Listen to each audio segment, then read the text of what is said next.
بسم اللہ الرحمن الرحیم۔ السلام علیکم۔ 30 برس کی ملازمت کے بعد ریٹائرڈ ہونے پر کرنل جمشید نے نادرن ایریا میں پہاڑی کے دامن میں ایک خوبصورت سی کوٹھی تعمیر کروائی تھی، جہاں وہ بچوں کے ملک سے باہر جانے کے بعد بیگم جمشید کے ساتھ پرسکون زندگی گزار رہے تھے۔ 30 برس کی ملازمت میں انہوں نے خوشحال مستقبل کے لیے بہت کچھ کما لیا تھا۔ ویسے بھی وہ فیض آباد کے معقول گھرانے سے تعلق رکھتے تھے اور بچپن سے مالی آسودگی انہیں میسر تھی۔ جس دن کوٹھی کی تعمیر مکمل ہوئی تھی اور وہ یہاں منتقل ہوئے تھے، انہوں نے قریب کے تمام ہمسائیوں سے ملاقات کے لیے ایک بڑی دعوت کا اہتمام کیا تھا، اور اس کے بعد تمام لوگوں سے ان کے تعلقات بہت خوشگوار ہو گئے تھے۔ وہ فطرتاً ایک نیک انسان تھے اور ہر کسی کے دکھ درد میں شریک رہتے تھے۔ بیگم جمشید بھی ایسے ہی طبیعت کی خاتون تھیں۔ وہ 48 سال کی ایک باوقار چھریرے بدن کی خاتون تھیں اور ہر ایک کے کام آنے کے لیے ہر وقت تیار رہتی تھیں۔ یہی وجہ تھی کہ دونوں نے اس عرصے میں پورے محلے میں باعزت مقام پیدا کر لیا تھا۔ دونوں میاں بیوی مثالی زن و شوہر تھے۔ دونوں میں بے انتہا محبت تھی۔ ہر جگہ دونوں ساتھ ساتھ نظر آتے تھے۔ بچوں کے جانے کے بعد وہ شام کو عموماً ہاتھوں میں ہاتھ ڈالے سڑکوں پر ٹہلتے ہوئے نظر آتے تھے، یا پھر لوگوں کو شام کے وقت اپنے ہاں مدعو کرتے اور دیر تک ان کی خوشنما کوٹھی میں ان کے کہکہے گونجتے رہتے تھے۔ بیگم جمشید کو اپنے شوہر سے کچھ زیادہ ہی تعلق تھا اور ان کا بیشتر وقت صرف اپنے شوہر کی تعریف و توصیف میں ہی گزرتا۔ وہ کہا کرتی تھیں کہ میں کرنل جمشید سے ایک لمحے کی جدائی کا تصور بھی نہیں کر سکتی۔ خاندانی تربیت کے باعث اس فارغ البالی کے باوجود دونوں میاں بیوی بہت زیادہ زندگی گزارتے تھے۔ گزشتہ سال بچوں کے ملک سے باہر جانے کے سلسلے میں انہوں نے ایک بہت بڑی پارٹی دی تھی۔ اس پارٹی میں کرنل جمشید نے بیگم جمشید کو ایک خوبصورت اور بیش و قیمت ہیرے کی انگوٹھی دی تھی، جس پر چمکتے ہوئے ہیرے کی کرنیں لوگوں کی نگاہیں خیر کر گئی تھیں۔ اس کے بعد وہ انگوٹھی بیگم جمشید کے بائیں ہاتھ کی انگلی سے کبھی جدا نہ ہوئی۔ اکثر کرنل جمشید کا تذکرہ کرتے ہوئے وہ انگوٹھی کو چوم لیتی تھیں۔ ریٹائرمنٹ کے بعد کرنل جمشید کا زیادہ تر وقت مطالعہ میں صرف ہوتا، اور اس دوران بیگم جمشید سامنے والے صوفے پر بیٹھی ہوئی محبت سے ان کے چہرے کو تکا کرتی تھیں۔ کبھی کبھی کرنل جمشید کتاب سے کوئی حصہ پڑھ کر انہیں سنا دیتے، جسے سن کر ان کی آنکھوں میں محبت کی چمک اور زیادہ ہو جاتی تھی۔ بیگم جمشید کے کہنے کے مطابق ان کے بیشتر عزیز و اقارب بھارت میں ہی قیام پذیر تھے، البتہ ان کے کچھ دور کے عزیز پاکستان کے مختلف علاقوں میں آباد تھے۔ ان کی اولاد میں صرف 2 لڑکے تھے اور دونوں نہایت سعادت مند تھے۔ ماں باپ کی باہم محبت کے زیر اثر پروان چڑھنے سے وہ نہایت لائق اور فرما بردار تھے۔ بچوں کی الوداعی پارٹی کو 4 ماہ ہو چکے تھے۔ ایک شام بیگم جمشید کے ملازم نے اختر صاحب کے گھر جا کر اطلاع دی کہ کرنل صاحب پر اچانک دل کا دورہ پڑا ہے اور بیگم جمشید ان کی حالت کو دیکھ کر بے ہوش ہو گئی ہیں۔ اختر صاحب نے جلدی جلدی تمام افراد کو یہ اطلاع دی اور کرنل جمشید کے گھر پہنچے۔ سب گھروں کی خواتین بھی ان کے پیچھے کرنل جمشید کی کوٹھی پر جمع ہو گئی تھیں۔ فوراً ڈاکٹر کو بلایا گیا اور بیگم جمشید کے چہرے پر پانی کے چھینٹے مارے گئے اور وہ بامشکل ہوش میں آئیں۔ کرنل جمشید پر شدید حملہ ہوا تھا، لیکن ڈاکٹر نے جلد ہی سنبھال لیا۔ رات کے 11 بجے جب کرنل جمشید ہوش میں آ گئے تو بیگم جمشید نے اس وقت پر لوگوں کی ہمدردی کا شکریہ ادا کر کے سب کو گھر جانے کی اجازت دے دی۔ چند خواتین اور اختر صاحب نے یہ پیشکش کر دی کہ جمشید صاحب کی وجہ سے ہم لوگ رات یہیں گزارنے پر تیار ہیں، لیکن بیگم جمشید نے کہا کہ وہ اس وقت اپنے اور اپنے شوہر کے درمیان کسی تیسرے فرد کی موجودگی کو پسند نہیں کرتیں۔ اگلے دن شام کو کرنل جمشید پر دوسرا دورہ پڑا اور پھر بیگم جمشید کی شدید محبت بھی کرنل جمشید کو موت کے بے رحم اور کھردرے ہاتھ سے نہ بچا سکی۔ انہوں نے اپنا منہ نوچ لیا، کپڑے پھاڑ ڈالے اور ان کی آہو بکا نے تمام لوگوں کے دل دہلا دیے۔ وہ گھڑی گھڑی اپنے ہاتھ کی انگلی کو چومتی اور زاروں قطار رونے لگتیں۔ پھر بیگم جمشید مٹی کا بت بن گئیں۔ انہوں نے سب سے ملنا جلنا چھوڑ دیا۔ شوہر کی رفاقت میں گزارا ہوا طویل عرصہ ان کی زندگی کا سہارا بن گیا۔ چہرے پر بڑھاپے کے وہ نشانات جنہیں شوہر سے شدید عشق نے ڈھانپ رکھا تھا ایک دم نمودار ہو گئے، اور پھر دیکھتے ہی دیکھتے وہ اپنی عمر سے کئی سال زیادہ کی نظر آنے لگیں۔ سر کے سفید تاروں کی چمک میں اضافہ ہوتا گیا۔ اس سانحے کے بعد عدت کے دوران تک لوگ ان سے ملنے ان کے گھر جاتے رہے۔ اس کے بعد آہستہ آہستہ اس میں کمی آ گئی۔ عدت گزارنے کے بعد بیگم جمشید کا معمول ہو گیا تھا کہ وہ صبح 10 بجے گھر سے نکلتی اور راستے میں پھول خریدتی ہوئی سیدھی قبرستان جاتی اور 3 4 گھنٹے اپنے محبوب شوہر کی قبر کے پاس بیٹھی تلاوت کرتی رہتی۔ اب وہ اس کوٹھی میں اکیلی رہتی تھیں۔ تمام نوکر انہوں نے الگ کر دیے تھے۔ 3 4 بجے کے قریب وہ بہت معمولی سا کھانا کھاتی اور یہی غذا ان کو اگلے دن تک توانائی پہنچاتی۔ آہستہ آہستہ اس شدید صدمے سے ان کی صحت پر اثر پڑنے لگا۔ تنہائی اور بیماری سے گھبرا کر انہوں نے محلے کی ایک ضعیف عورت شکیلہ بی کو اپنے پاس رکھ لیا۔ شکیلہ بھی اپنی نوجوان لڑکی کے ساتھ قریب ہی اپنے ایک بھانجے کے ساتھ رہتی تھیں اور گھروں میں کام کاج کر کے اپنا اور اپنی بیٹی کا پیٹ پال رہی تھیں۔ جب بیگم جمشید کی بیماری طویل پڑنے لگی تو اختر صاحب کی بیگم کے کہنے پر انہوں نے شکیلہ بی کو اپنے ساتھ رکھنے پر رضامندی ظاہر کر دی، لیکن اس شرط کے ساتھ کہ شکیلہ بی کی بیٹی ساتھ نہیں رہے گی، کیونکہ انہوں نے کرنل جمشید کے بعد تمام کمرے مکفل کر دیے تھے اور اپنے لیے صرف ایک کمرہ مخصوص کر لیا تھا جس کے آگے صحن کا برآمدہ اور دوسری ضروریات کی چیزیں تھیں۔ اس کمرے میں ان کی مسیری کے علاوہ دوسرے کونے میں شکیلہ بی کی چارپائی بچھی ہوئی تھی اور اب اس کمرے میں مزید گنجائش نہیں تھی۔ اس صورت میں شکیلہ بی نے بھی کبھی اپنی بیٹی کو ساتھ رکھنے کے لیے نہیں کہا تھا۔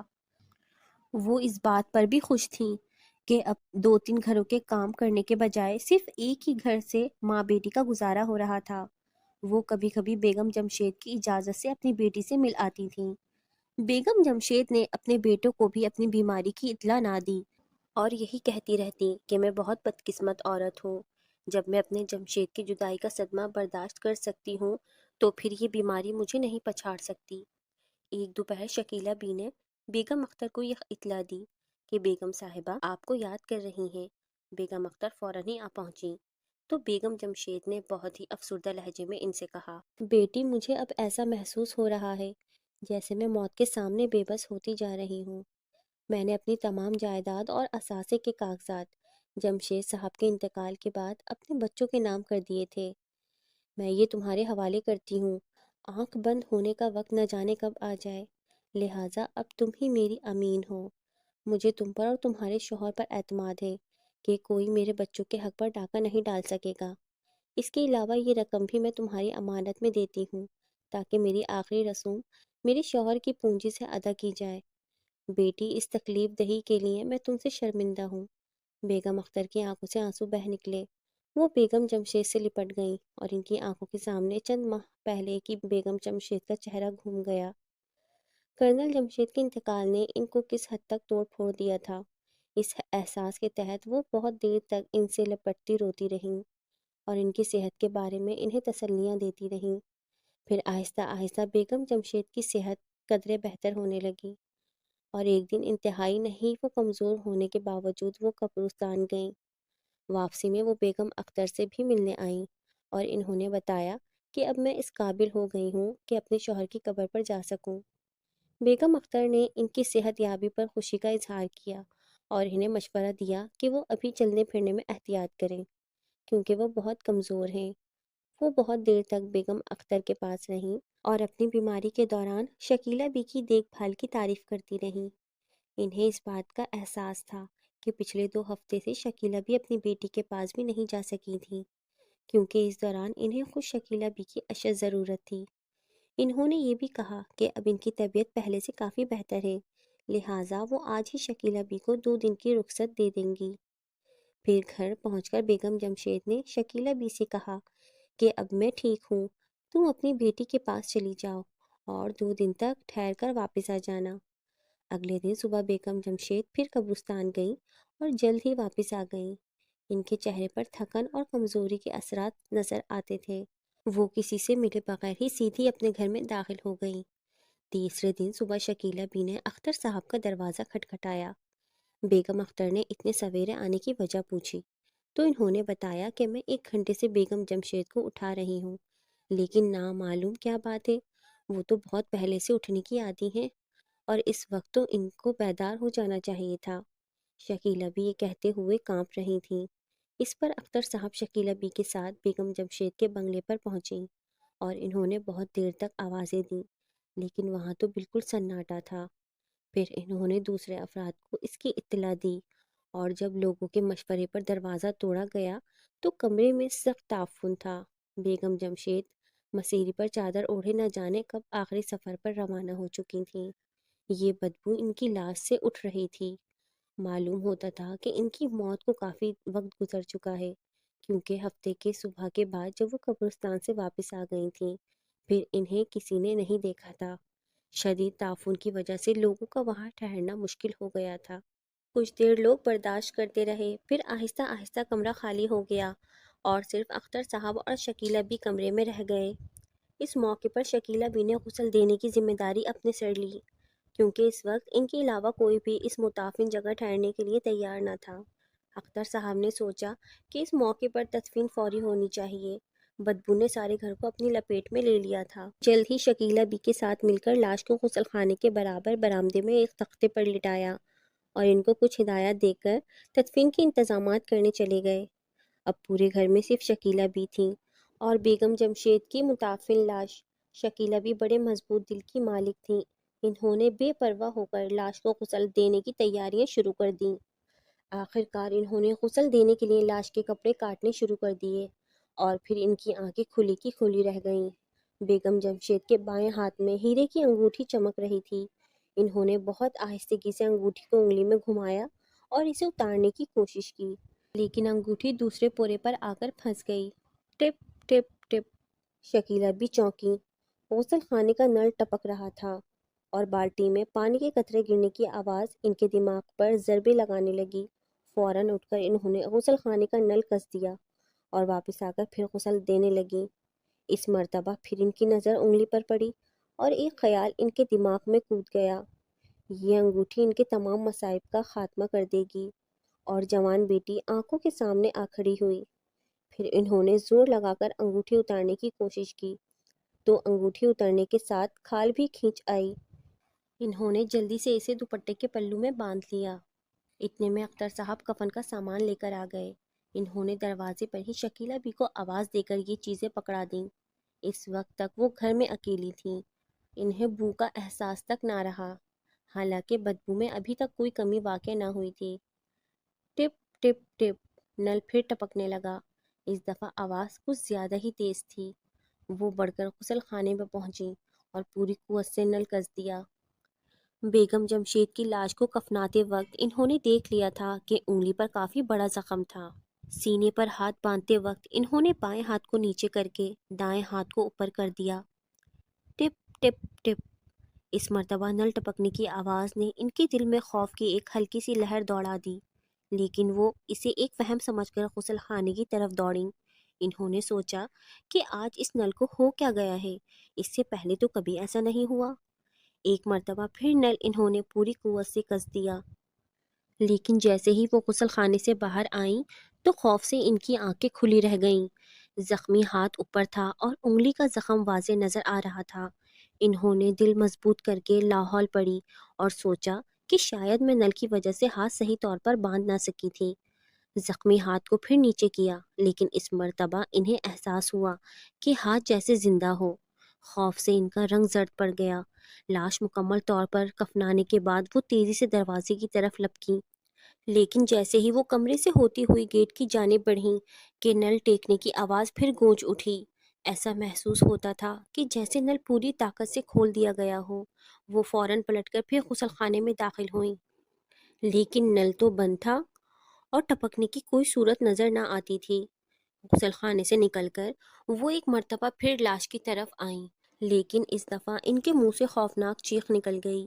زخمی ہاتھ پھر اوپر تھا اور بند آنکھیں پوری طرح کھلی ہوئی تھیں، جن کی پتلیاں پھیل چکی تھیں۔ وہ دیوانہ وار دوڑتی ہوئی گیٹ کی جانب آئیں اور پوری شدت سے اختر صاحب کو پکارا۔ ساتھ ہی وہ بے ہوش ہو کر گر گئیں۔ اختر صاحب بھاگے ہوئے آئے، لیکن دروازے پر شکیلہ بی کو بے ہوش دے کر ٹھٹک گئے۔ انہیں خیال یہ ہوا کہ شاید شدید بو نے ان کے دماغ پر گہرا اثر ڈالا ہے۔ فوراً ہی انہوں نے دوسرے افراد کی مدد سے انہیں اٹھایا اور اپنے گھر لے کر جا کر کمرے میں لٹا دیا اور ایک بزرگ خاتون کو ان کے پاس چھوڑ دیا۔ اختر صاحب اور دوسرے اہل محلہ نے اپنی ناکوں پر رومال رکھ کر میت کو اٹھایا اور اس وقت بدبو نے اتنی شدت اختیار کر لی تھی کہ ناک بند ہونے کے باوجود لوگوں کو اپکائیاں آنے لگیں۔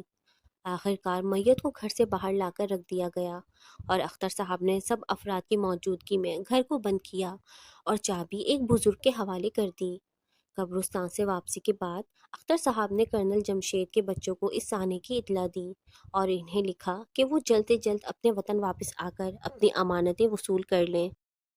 ہوش میں آنے کے بعد شکیلہ بھی چیخ رہی تھیں، ارے یہ نل تو بند کرو، یہ ٹپ ٹپ کی آواز تو میرے کانوں کے پردے پھاڑ دے گی، ارے یہ ہاتھ باندھ دو، یہ کفن سے باہر نکل رہے ہیں۔ شکیلہ بی کی اس حالت کو دیکھ کر اختر صاحب نے انہیں اپنے گھر میں ہی ٹھہرا لیا۔ پھر ان کی بیٹی کو بلایا گیا۔ ڈاکٹر خان بھی جو دماغی امراض کے ماہر تھے شکیلہ بی کے مرض کو نہ سمجھ سکے۔ ان کی حالت روز بروز بگڑتی چلی جا رہی تھی۔ وہ بار بار چیخ رہی تھیں اور اس وقت وہ دوپٹے کا پلو دونوں ہاتھوں کی مٹھی میں جکڑ لیتیں اور ان کے حلق سے انتہائی بھیانک آوازیں نکلتیں۔ خدا کے واسطے یہ نل بند کر دو ورنہ میں پاگل ہو جاؤں گی۔ اور یہ کہتے ہوئے وہ اپنی بیٹی کو سینے سے لگا لیتیں اور کہتیں، اب میں تیرا بیاہ کروں گی، اب مجھے کوئی فکر نہیں ہے، اب میں دل کھول کر جہیز دوں گی، لیکن ارے اس لاش کو تو ہٹاؤ، اس کے ہاتھ باندھ دو، یہ میری باتوں پر ہنس رہی ہے۔ اور پھر شکیلہ بھی اس طرح کہہ لگاتی اور ہذیان بکتے بکتے سچ مچ پاگل ہو گئیں۔ وہ سڑکوں پر نکل جاتی اور اس دوران بھی وہ دوپٹے کا پلو اپنے دونوں ہاتھوں میں دبائے رکھتی۔ نادرن ایریا کا یہ علاقہ ان کے خوفناک قہقہوں سے گونجتا رہتا۔ اس پاگل پن کے باوجود اگر کبھی ان کی نظر بیگم جمشید کے بنگلے کی طرف اٹھ جاتی تو وہ خوف سے پیلی ہو جاتی اور ان کے خوفناک قہقہے رک جاتے۔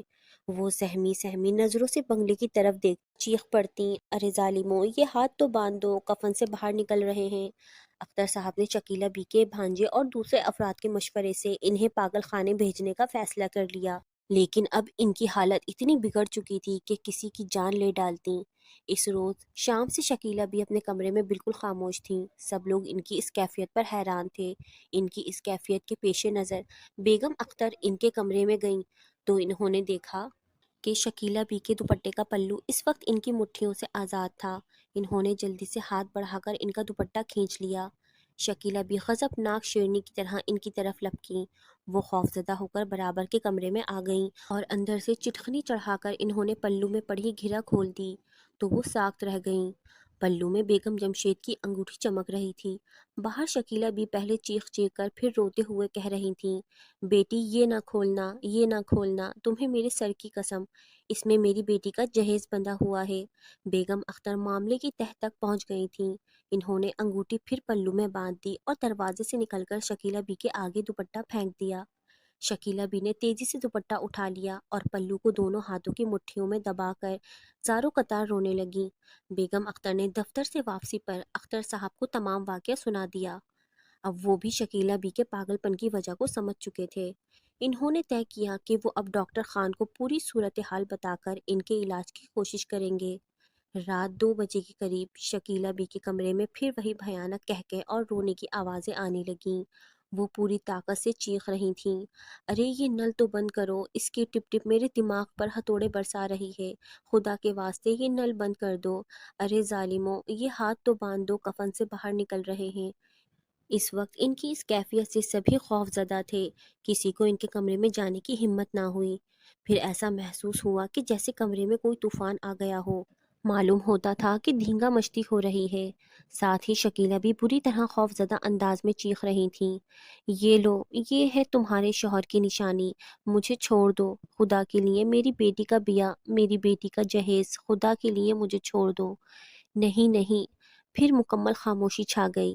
صبح جب اختر صاحب اور بیگم اختر شکیلہ بی کے کمرے میں گئے تو انہوں نے دیکھا کہ وہ کمرے کے بیچوں بیچ مردہ حالت میں پڑی تھیں۔ ان کے گلے پر انگلیوں کے نشانات تھے اور پلو کی گرہ خالی تھی، کسی فقیر کی جھولی کی طرح۔